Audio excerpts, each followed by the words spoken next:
আজকে আমি যাচ্ছি নকলা শেরপুরে। তো সেখানে কোনো একটা কাজের উদ্দেশ্যে। তো চলুন আমার এক্সপিরিয়েন্সটা আপনাদের সাথে শেয়ার করি। ভাই আমাদের যে মেয়ে আসছে আজকে গাড়িতে করে আসছে। এসেছি এই রানী কম্পিউটার প্রশিক্ষণ কেন্দ্র।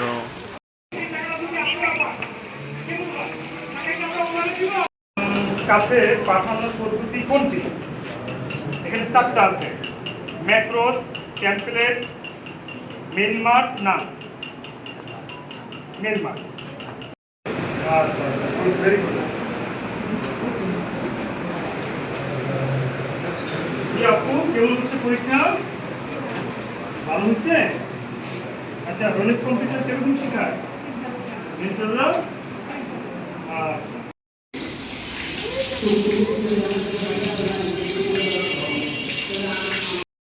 এই পিডি বুকটা কি করা যায়?